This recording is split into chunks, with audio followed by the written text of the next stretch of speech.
Hi hello friends, welcome to our YouTube channel. ఏంటి ఇన్ని రకాలతో ఇవి నిండు ఇస్తరాకు అనుకుంటున్నారు? ఏమీ కాదు ఫ్రెండ్స్, ఈరోజు మన కొత్త సంవత్సరం అయితే ప్రారంభమవుతుంది కదా. షడ్రుచులతో కూడిన పచ్చడి ప్రిపరేషన్ కోసం అయితే ఇవన్నీ సిద్ధం చేసుకున్నారు. ముందుగా చింతపండు గుజ్జు తీసేసుకుని ఇలా వాటర్ వేసుకుని పక్కన పెట్టుకోవాలి ఫ్రెండ్స్.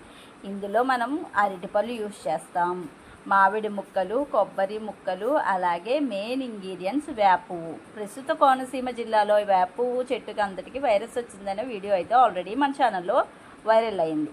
సో అలాగే పుట్నాల పప్పు, బెల్లము, కొబ్బరి ముక్కలు అనమాట. చక్కగా ఇవన్నీ సిద్ధం చేసేసుకుని ముందుగా తీసుకున్న చింతపండు గుజ్జులోనికి బనానాస్ పీల్ చేసేసి 1 by 1 వేసుకోవాలన్నమాట. దానికన్నా ముందుగా మనం కోరి పెట్టుకున్న షుగర్ ఏదైతే ఉందో అదే అండి, బ్రౌన్ షుగర్ అంటే బెల్లం అనమాట. చక్కగా వేసేసుకోవాలి. ఎంత కావాలంటే అంత ఇలా గల్లితో కలిపేసుకుంటే అది మొత్తం కరిగిపోతుంది అనమాట. తర్వాత మనం పీల్ చేసుకున్న బనానాస్ ఏవైతే ఉన్నాయో అవన్నీ వేసుకుని గట్టిగా చక్కగా దీంతోనే స్మాష్ చేసేసుకోవాలన్నమాట అండి. అలా స్మాష్ అయిన తర్వాత ఇలా అవుతుంది. సో ఇప్పుడు మనం ముందుగా చేసుకున్న ఇంగ్రీడియంట్స్ ఏవైతే ఉన్నాయో అవేనండి. ఇంగ్రీడియంట్స్ అంటుంది ఏంటి అనుకుంటున్నారా? మామిడి ముక్కలు, కొబ్బరి ముక్కలు, అలానే గుల్లపప్పు అన్నీ వేసేసుకోవాలండి. ఒక్కొక్క ఏరియాలో ఒకలా పిలుస్తారు, పుట్నాలు అంటారు, వేపిన పప్పు అంటారు. అలాగా మీకు తోచిన విధంగా మీరు. ఇప్పుడు అన్నీ కొత్తగా మంచి చిగురులతో వచ్చిన ఫ్రెష్ ఫ్రూట్స్ అన్నీ దొరుకుతాయి కాబట్టి వీలైన వాళ్ళు ఫ్రూట్స్ కూడా వేస్తారు. నేనైతే ఉగాది పచ్చడి ఎప్పుడు ఇలానే చేస్తానండి. మనం తీపి, ఉలుపు, ఉప్పు, కారం అన్నీ వేసుకుని మన జీవితంలో కష్ట సుఖాలకు ఇది కరెక్ట్ ఎగ్జాంపుల్గా చెప్పచ్చు. సో ఇలా మీరు మీ ఇంట్లో తయారు చేసుకుని ఒక్కసారి ఎలా వచ్చిందో కామెంట్ సెక్షన్లో కామెంట్ చేసిన. సంవత్సరానికి ఒకసారి చేసుకుంటామేమో కానీ టేస్ట్ అయితే లైఫ్ లాంగ్ గుర్తుండిపోద్దండి. మెయిన్ ఇంగ్రీడియంట్స్గా మనము వేప పువ్వు కూడా వేసేసాం.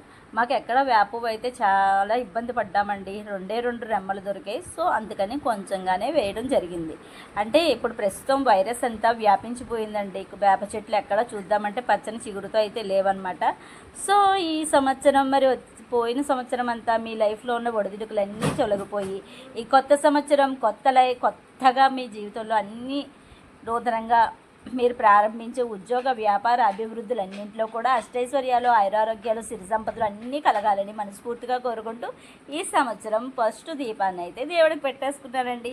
ప్రతిరోజు మనం పూజ చేసుకునే భాగ్యాన్ని కూడా భగవంతుని మనకి ఇమ్మని మనస్ఫూర్తిగా కోరుకుందామండి. ముఖ్యంగా అందరికీ ఆయురారోగ్యాలు ఉండాలండి.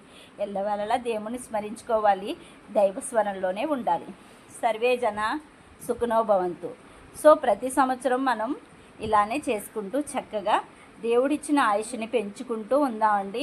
దురలవాట్లకి ఎవ్వరూ లోను కావద్దు ఫ్రెండ్స్. మిమ్మల్ని నమ్ముకుని ఫ్యామిలీ ఉందనే విషయాన్ని గుర్తుంచుకోండి. అలాగే మీరు న్యూ ఇయరే కాదండి, ఉగాది కూడా చక్కగా సెలబ్రేట్ చేసుకోండి. రంగురంగుల ముగ్గులు వేసుకోండి, శుభ్రంగా తలస్నానాలు చేయండి. ప్రతి ఒక్కరూ ఫ్యామిలీతో గుడికి వెళ్ళండి, దేవుడు దర్శనం చేసుకోండి. దైవాశీస్సులు ఉంటే మనకి ఇంకేమీ అక్కర్లేదండి. నా వీడియో నచ్చితే లైక్ చేయండి, షేర్ చేయండి, కామెంట్ సెక్షన్